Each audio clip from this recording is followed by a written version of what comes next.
How many of you thought about some things that you know that you deserve or you want out of life or you would like to enjoy, experience, and you found yourself blocking yourself? Raise your hand if that ever happened to you before.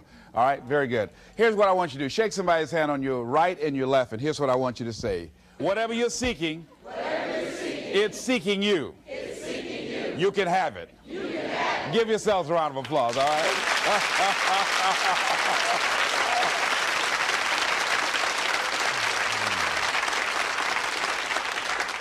Now, the reason I brought that up is I was riding with a friend the other day, and I know this friend of mine who has been working on a job where she's been miserable for a long time. She was telling me about how she was miserable on the job and how she was so unhappy. So I said, if it's that stressful and if it's causing you that much pain, I say, why don't you just quit and do something else? And she said something that really put her in the chorus line with a lot of other people. She said, I would, but.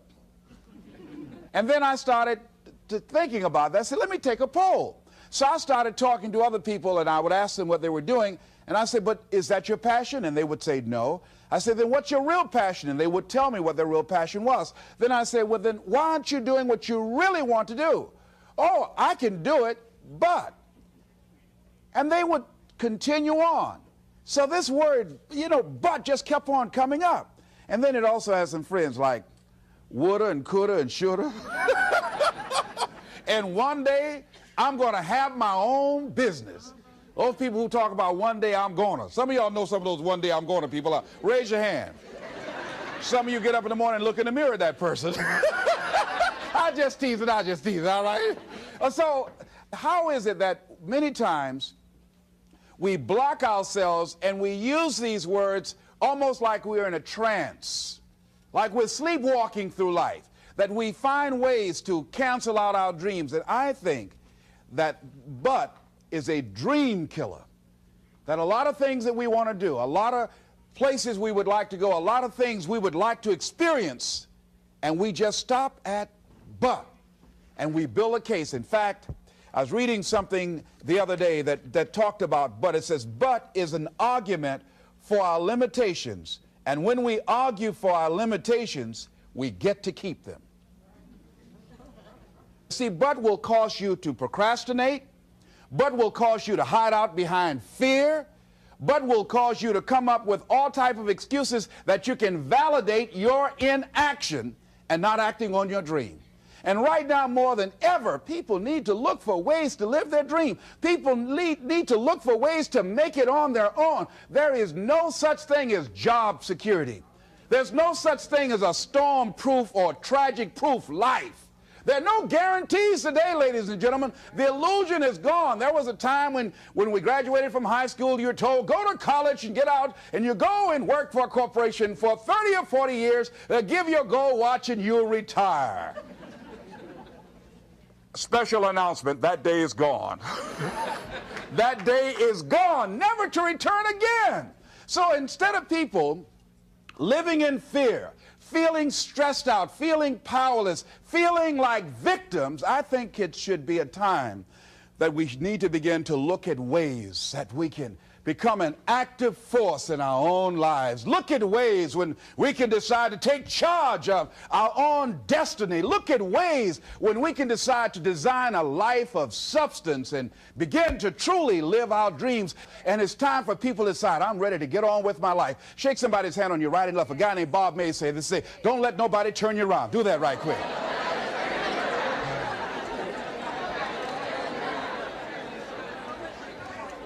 Now, a lot of people say, I'm going to live my life one day when things get right. When I get all my bills paid. When I get my feet on the ground. I say, what have you been walking on? See, there are no problem-free moments. A guy named Dimples had a record one time called, If It Ain't One Thing, It's Another. And I say, if it ain't one thing, it's 12 others. Always something there to build a case on why you can't move on, why you can't grow to the next level, why you can't begin to manifest your greatness, why you can't begin to live life on your terms. Always something there to block you, to keep you where you are, and keep you from beginning to develop your true greatness. Always some fear. How do we handle it? And I'm saying that if you've been hiding out behind but, if you've been using the fact that you don't have enough money or you don't have the education, take it head on. Go get the education. I was saying to a guy the other day who was saying, I said, how old are you? He says, 47 years old. I said, your sister tell me that you can't read. He said, that's right. I said, why? Well, you know, I didn't go to school. I said, excuse me, how old are you? I'm 47. 47? Yes. And you can't read or write? Yes. Have you ever heard of adult school, adult education? Have you decided that you should learn how to read to begin to expand your world? Why are you using that as a racket? Why don't you decide now that you're going to expand your world, that if other people can learn, you could learn too? Well, it's hard for me. Have you been and sit in a class yet? Have you signed up yet? No, I haven't. See, a lot of people say no, ladies and gentlemen, to things, and they don't even know what they're saying no to. They haven't even challenged themselves. He hasn't even gone to sit into a class and say, teach me how to read. Instead, it's been easier for him to go through life, he thinks, trying to play a whole con game, pretending he knows how to do something that he doesn't know how to do. And you know what? Most of us go through life like that. Most of us go through life pretending that we're satisfied where we are, pretending that everything is okay, pretending that we don't have any special goals or ambitions or desires, when really deep down inside we do really want more. But if you look at our behavior, if you judge based upon what we do, that really will tell you some true stories about people, because you have to judge a tree by the fruit it bears, not the fruit that it talks about. See, a lot of people pretend that they want more out of life, but all you have to do is watch their actions. That will tell you something. So I used to pretend that I wanted to lose weight, but how could you tell I was pretending? Watch me when I have a piece of sweet potato pie.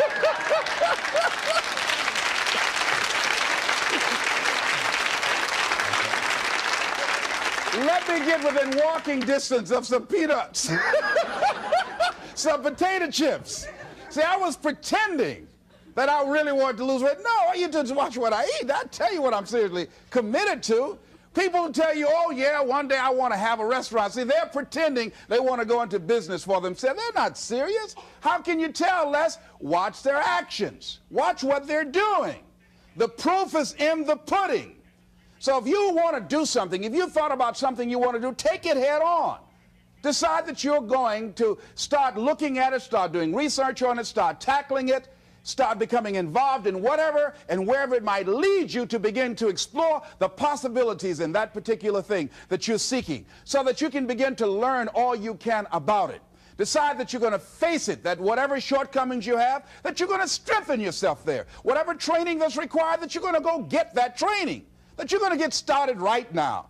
George Washington Carver would say, do what you can where you are with what you have and never be satisfied. S.B. Fuller used to say, and you heard Joe Dudley talk about, always strive to be more than that which you are. Yeah, don't get satisfied with yourself. Always know that wherever you are, you can enjoy more, that you deserve more. But most people, you know what they do? Most people go through life quietly and safely, tiptoeing to an early grave. Find out what it is you want and go after it as if your life depends on it. Why? Because it does. People that have found their passion, people that found the things that they love, people that have found the things that they can pour their lives into, those people live longer. I was in New York and I had to do a seminar at a special church, and a guy by the name of Reverend Johnny Youngblood. And I said, how is it that you were able to build this big housing facility and got all of the various community and religious groups together to have this dwelling for 2,000 residents that were once homeless? How were you able to take on this responsibility? Wasn't it overwhelming? He said, the kind of work I do, he said, it's in me. I've got to live what's in me. And I think that's everybody's desire in life. You got to live what's in you. Life is just too short and unpredictable. But what do we say? But there always be tomorrow. Oh no. There's no guarantees you're going to show up tomorrow. There are a lot of people who were here yesterday that they're not here today. There are a lot of opportunities that were around yesterday. They're not here today. Oh, you can wait, but you know what Abraham Lincoln said? Well, good things might come to those who wait, but only the things that have been left over by those who hustle.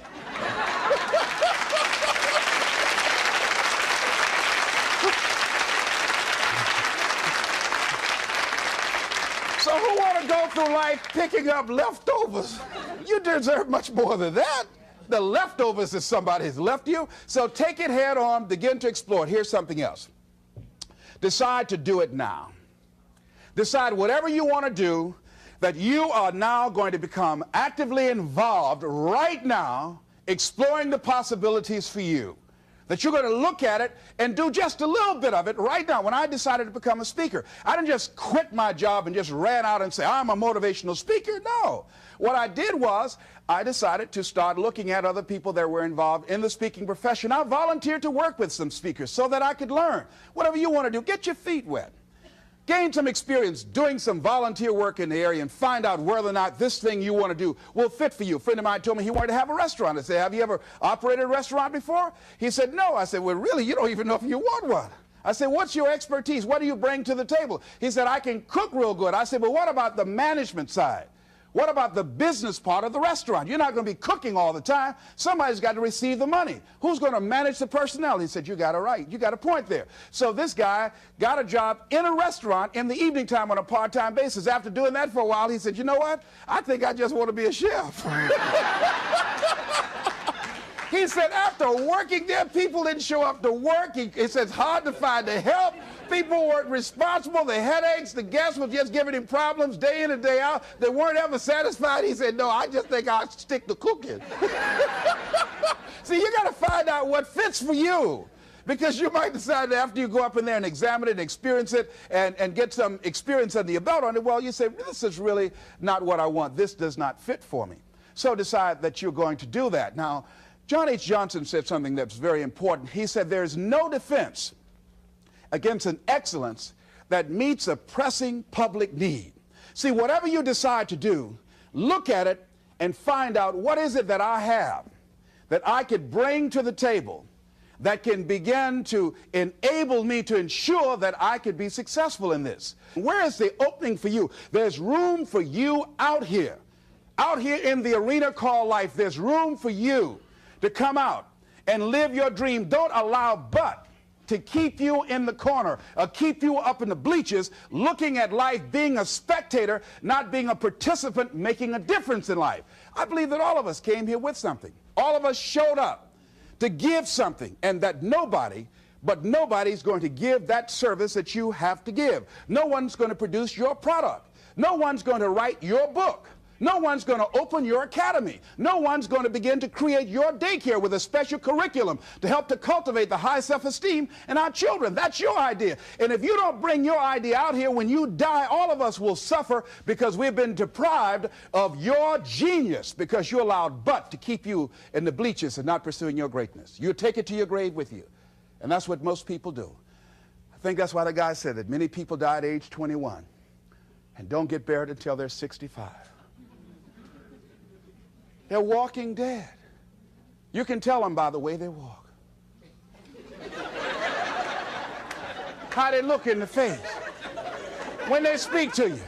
I was giving a speech at this high school, and a lady came after school. She said, Mr. Brown, I want to talk to you about my son. I said, what is it? She said, he's not motivated.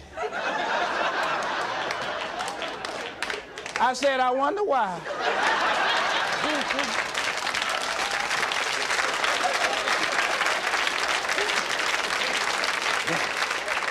You got to have energy, ladies and gentlemen. You got to have life. If you're excited about what you're doing, even in the area of selling, you know people don't buy because of logical reasoning. People buy because of your way of feeling. People don't like to be around dead people. No, let the dead bury the dead. No, keep them away from you before they grab you and want to hold on to you or something. So the fact that whatever you do, you want to be excited about it.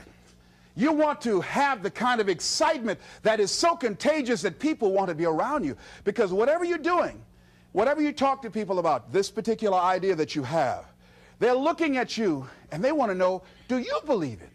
And are you the kind of person they want to be in business with?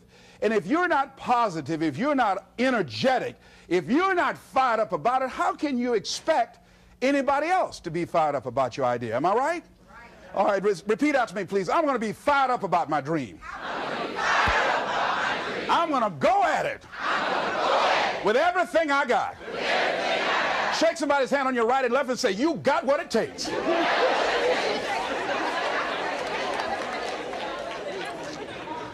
There are a lot of people who say, but I tried once or twice and it didn't work out.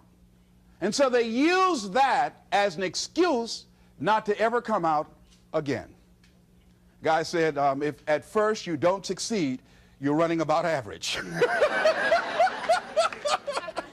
So if you have come out here with an idea and it didn't work out 2 or 3 times, well, that's all right. You're running about average. You know, I heard something, a jarring question. It says, why is it that people prefer known hells to unknown heavens? You know why? Because it's comfortable, ladies and gentlemen. I remember I was in a service once, and I heard Dr. Johnny Coleman give this example. She talked about a man who had been captured behind the enemy lines in a war and was sentenced to be killed or another option. The captain said to the guy, listen, he said, tomorrow morning at 6 o'clock, you can face the firing squad, or you can go out this door over here. And the guy said, what's out the door? He said, no one knows. All we can tell you is just unknown horrors. He thought, and the next morning he selected the firing squad. After the shots rang out, the captain's secretary said, what's beyond that door? And he said, freedom. But very few people would select to do it because it's unknown. See, a lot of people never live their dreams. A lot of people never do the things they want to do. A lot of people stay on jobs where they're miserable. I read an article called, Is Your Job Making You Sick? A lot of people, some of y'all know about that already here. So go on and say amen, it's all right. That one lady told me, she said, when I used to go to work, she said, when I stepped in the door, it felt like a refrigerator dropped on my shoulders. How many of y'all understand that kind of feeling? They were miserable, just hated to go after 60 minutes on Sunday afternoon. Or come Monday morning, my head used to throb. I just couldn't take it. Didn't want to go sometimes just for the heck of it. I just drive on by. Whew, I used to hate to go to work. Many of us choose an active living death. Many of us are walking dead. The walking dead.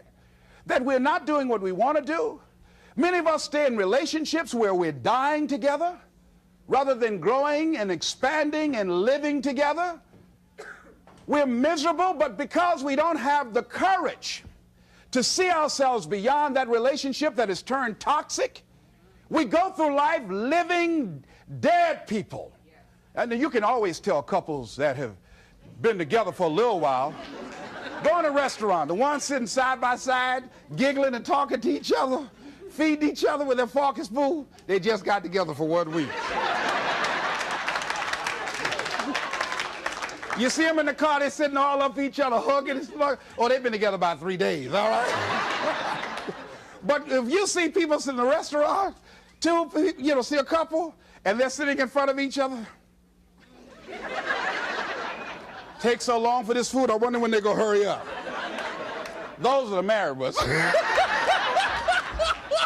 but what if I know people have been married for years, living in 2 separate rooms, sleeping in 2 separate beds? Well, it's cheaper to keep it. Not necessarily. It's according to the price you want to pay. See, the price of peace of mind, the price of living the truth, of being honest with yourself and say, wait a minute, it's got to be more than this. So you've got to decide, wait. even if things don't work out, even if I experience defeat or failure, that does not make me a failure. It's a difference between failing and being a failure. If things don't work out, if you don't produce the results you want, that's all. But don't confuse who you are with the results that you produce. I used to be a state legislator in Columbus, Ohio. And I remember once I was going to introduce some legislation on the floor, and after getting that legislation passed, a guy came up behind me, and he had some legislation that I opposed him on that. And I was about to stand up to debate this guy, and the guy next to me said, "Excuse me, don't debate that guy." "Why? Do you know who that is?" I said, "No, that's Will Kosky from Toledo. That's a bad dude. He's a lawyer, Les. That man can debate." "I don't care. I'm Les Brown, Mamie Brown's boy."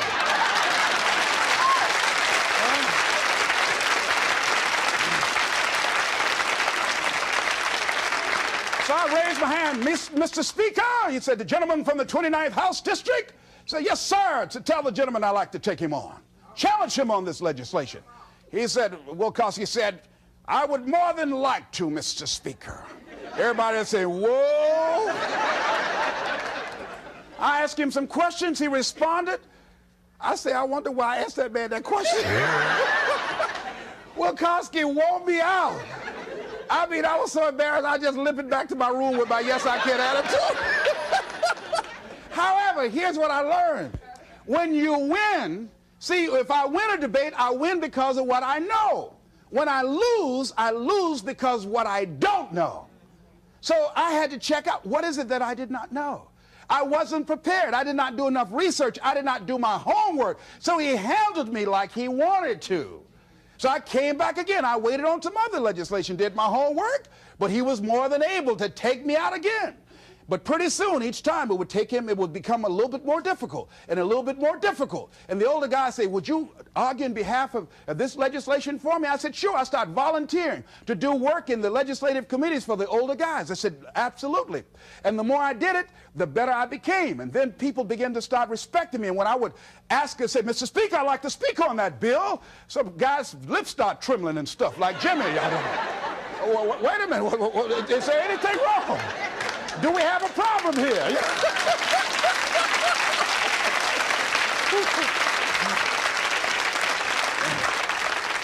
But if I wasn't willing to be humiliated, if I wasn't willing to allow myself to be embarrassed, if I wasn't willing to be debated and defeated, if I wasn't willing to look at it and say, well, I'm just not good as I'm going to be. You know what that lady say? "Lord, I ain't what I want to be, ain't what I'm going to be, but thank God I sure ain't what I was." Doesn't that make sense?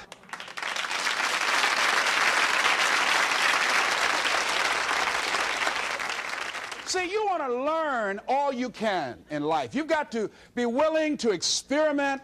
You've got to be willing to learn to dance with life. You know, Larry DeAndre said, if you don't learn to dance with life, life will pass you by and get another partner. I'm saying you're going to have to dance even if you don't want to.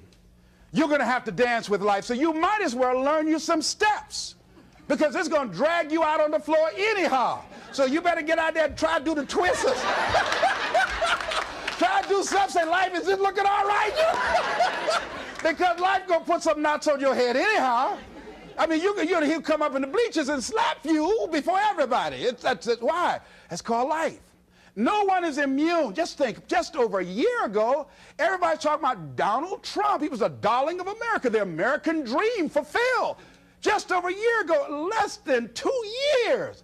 Everything that people were bragging about, this wealthy, invincible American figure. Look what has happened now. Everybody, no one is exempt from that. I was talking to a friend of mine by the name of Maria.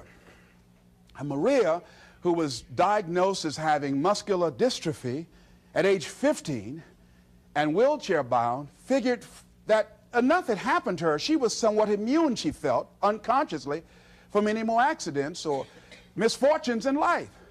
Her wheelchair malfunctioned.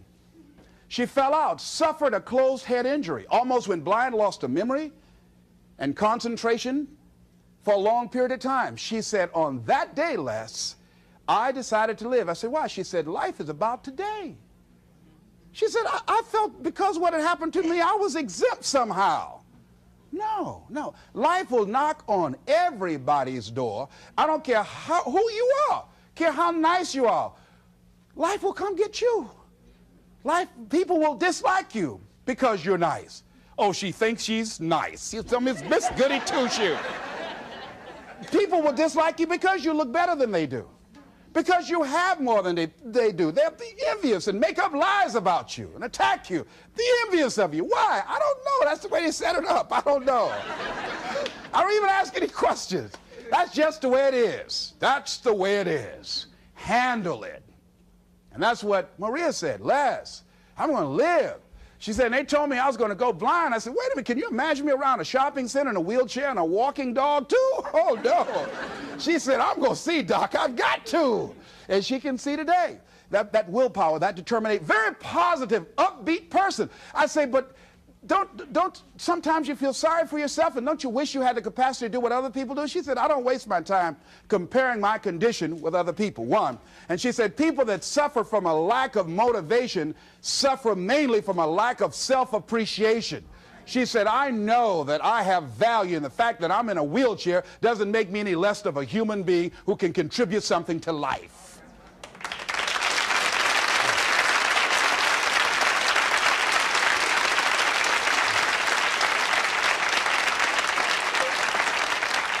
And I'm saying that all of us can begin to affirm that my life is worthwhile. Doesn't matter what I've experienced, doesn't matter about what I don't have, doesn't matter about what I've gone through.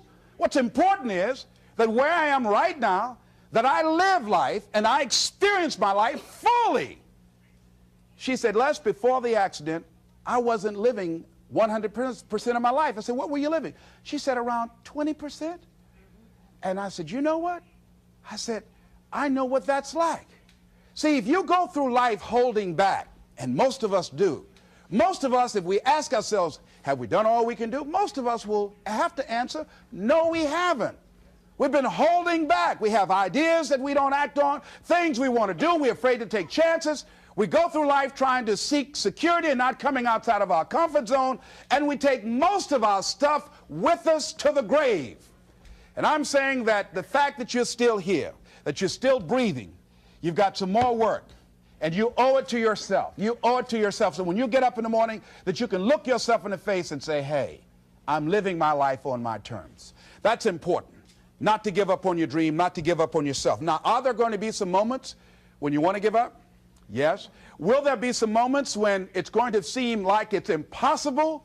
The pain that you're experiencing, the disappointment that you're experiencing, that you're going to say, it's not worth it? Yes, that's going to be right there for you. It's going to be in your face, telling you to go back. You're going to start listening to the buts, and buts will have all kind of help and support from your family members and friends saying, I told you, fool. You're going out to this positive faking stuff. Look at you now. Bet you wish you had that job now. Remember, I lost my job. I was very controversial in Columbus, Ohio, I was in broadcasting. Lost my job, and here's what I learned. That you've got to immediately start using your energy positively. The old folks used to say, an idle mind is a devil's workshop. That's real. I mean, when I didn't have anything to do, my mind used to say, you better go back and get your job. Why did you just shut up? Always running your mouth. Quack, quack, quack, quack, quack. Why did you just hush? You'll be working right now. Broadcasting was all that I knew. And that was my life. I love talking to people, and I love playing the records. Used to come on there, look out, this is Les Brown. All right, get up, face these, raise your right hand, throw your head back, put your teeth in and say, I am somebody.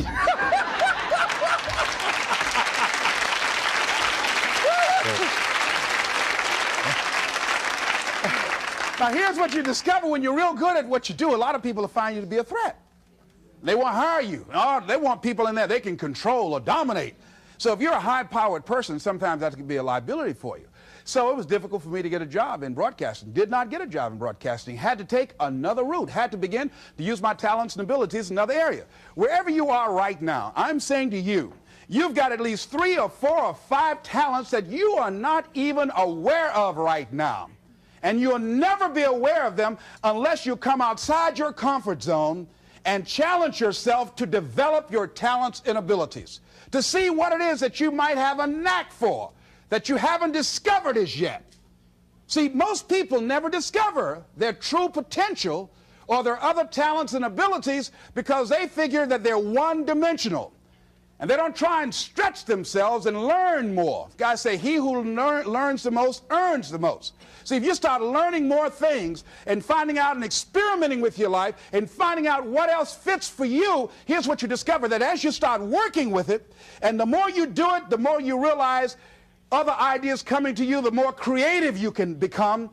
And then you say, wait a minute, this comes much more easily than I realized. I've developed a knack and a style for this. See, a guy said to me, he said, if you develop your gift, see, you like to talk, you like people. I said, yeah. He said, if you develop your gifts, he said, your gifts will take you a long ways in life. And ladies and gentlemen, because I decided, so I used to be a jack of all trades and master of none. I tried to do everything. I used to be a disc jockey, state representative, community activist, used to do public relations work, used to promote shows, used to be an MC in a nightclub, used to own a nightclub, the Pink Pussycat in Columbus, Ohio. I did everything, sold insurance, you name it, door-to-door salesman. I did it all. But finally, I decided to focus my energy.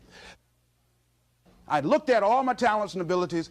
I said, well, I got to just find what's my one thing, what's my trump card, what's the one thing that I do better than I do anything else. I said, well, I like to do a lot of things. I like to promote, I like to MC, I like to talk, I like being a disc jockey, program director, I like being a community activist, I enjoyed being a state legislator, but I had to find one thing, and I found that one thing. I decided I was going to develop myself as a speaker. And I started following other speakers around. I started doing research. I would read about Marcus Garvey, Frederick Douglass, Booker T. Washington, Winston Churchill. The truth is incontrovertible. Malice may attack it, ignorance may deride it, but at the end, there it is. Carlyle, truth crushed to earth, shall rise again. I would follow Dr. Otis Moss. I read what Dr. Martin Luther King said. He's the greatest preacher in the world. I used to follow him. Of Charles Adams out of Detroit, Michigan. Any great speakers, I would follow them and watch them. I'd be in the back just checking them out. Used to watch Billy Graham on television. Turn the volume down to watch his hand movements because he's so expressive with his hands. I just became a student of the area that I wanted to become involved in. I would go to the motivational rallies, join the National Speakers Association, and watching all these guys. And then I would work and practice in other areas and developing my own style. Sometimes I would imitate other guys, and eventually what you'll begin to do is that you emerge and develop your own style as you do it and work with and work with and work with and work with it. And I say to you, that is so exciting. People that are working on their dreams and developing themselves, they have a different kind of walk. They have different kind of energy. You can tell in the tempo of their conversation, they walk differently. They have a lot of energy. They have a glow about them. People that aren't working on their dream, see, you can tell in how their movement, their body language, their voice conversation, they're real slow. Hey, I'll just call. I wasn't doing nothing. Thought I'd call you. Well, don't do that over here. They look at a lot of television. What's on? I don't know. I'm just looking. No, no, you got to watch this. You don't want to be like that. You want to actively be involved in creating life and making it exciting for you. See, if you watch the news all day and read what's happening in the newspaper, you'll be scared to come out your house. Am I right? You'll be scared around here.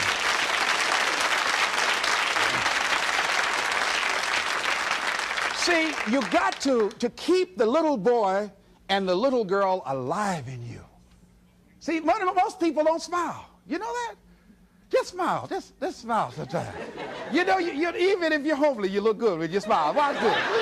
Isn't that something? Smile at a homely person on your right and left right quick. You know that? Now, if you look over there and they're already smiling, then you are the homely one. I'll just play it. I'm glad to be alive. And so I feel like that. You know, Robert Elliott, who's the head of the cardiology department at the University of Nebraska, he suffered a massive heart attack. He was in the hospital for 3 months, and while there, he reflected on his life after this near-death experience. Because his mother and father, both of them had no history of heart failure, both of them lived to be over 80, and he wrote something. In order to live a long life and be happy, he said, rule number one, don't sweat the small stuff. And rule number 2, it's all small stuff. Isn't that real? That's real.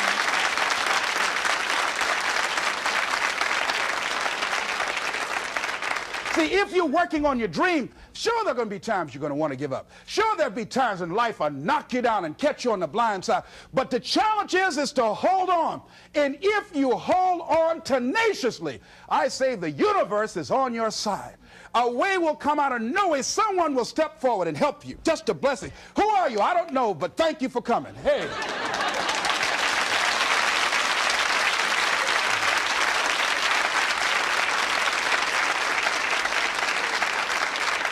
So don't allow the difficult and challenging times to demoralize you. I love to quote this guy, Charles Udall. He said, in life you will always be faced with a series of God-ordained opportunities, brilliantly disguised as problems and challenges.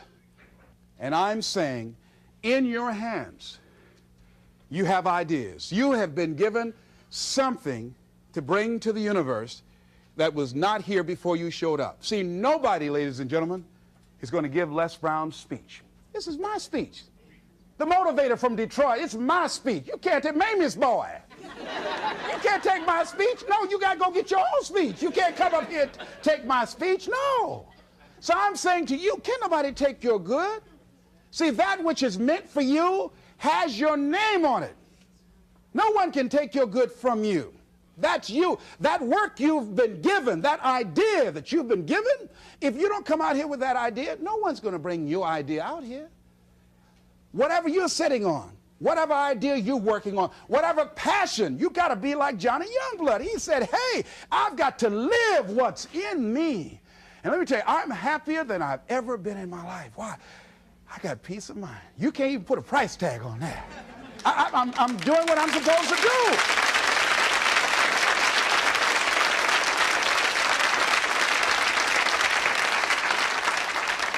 And I say to you, the universe is calling you. A young lady wrote me a letter once after hearing me speak in Detroit, and I had just finished working with some kids, and it really was a short letter. It was a short letter, but powerful. And the letter read, she said, the voice of greatness has called me, and I'm afraid to answer. Ooh. I felt that. I know what it is not to answer. See, I could have been doing this years ago, but I was afraid to answer. I had these buts that I was hiding behind. Like Gideon, I didn't want to come. Not me. I'm not good enough. Wait, let me get ready. You know, you ever seen those perpetual students? Oh, let me get ready. Got a friend named Carolyn, been going to school 10 years, got all kind of degrees. Ain't doing nothing in life. You know? I'm saying answer your call. The universe is calling you. Here's something about life. You can't get out of it alive. Hello? You can't get out of life alive. Live now, like Maria said. Live your dream now. So, the other night I had a funeral, and I don't mind doing it again. We buried Bud. We said, but you won't have no place in our lives no more. These dreams you've been killing. Oh, but you ain't going to kill no more dreams up here. Everybody repeat after me. But get out of my life. Get out of my life. I don't need you no more. I don't need you no more. Don't come back here. Don't come back here. Shake somebody's hand on your right and left and say, keep him away. Keep him away.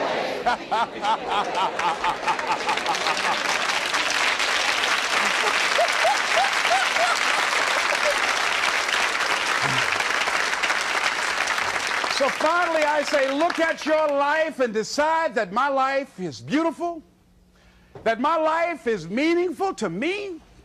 I'm not exactly sure what I want to do, but because my life means so much to me, and there are no guarantees in life, I'm going to live as much as I can each day. I'm going to do what I can where I am right now. And whatever I shared with you, I read a book called It Works If You Work It. That's what Johnny Coleman said. See, if you don't decide to act on your dream, if you don't decide to make a decision to live your life, if you don't decide to step into your fears, if you don't decide to say yes to your life, it will never work for you. The time for just wishing is past. Time for doing, that's the time right now. Time for acting on your dream, holding on courageously, as Winston Churchill said, and not lose enthusiasm. Time to face yourself and talk to yourself in the mirror. Time to look around and become creative and see what need or service that you can provide with high standards so that people will talk about you being a master at what you do because of the commitment of pride and excellence and high standards that you've set for yourself. It's time for you to look within yourself and decide that I'm in charge of my destiny. I'm in charge here, and I'm not going to allow anybody to turn me around. I am determined that I'm going to make it. And here's something, ladies and gentlemen, when you make it important, it's not a preference. It's not negotiable. It's a must. And when you decide, I'm going to do it, regardless of the opposition, regardless of the difficulties, I'm going to make this happen because it's important to me, I'm saying the universe will yield to you and life will never be the same again. Live your dream. This is Mrs. Mamie Brown's baby boy, Leslie Calvin Brown, saying it's been a plum-pleasing pleasure as well as a privilege. Thank you all here. Thank you very much. Thank you. Thank you.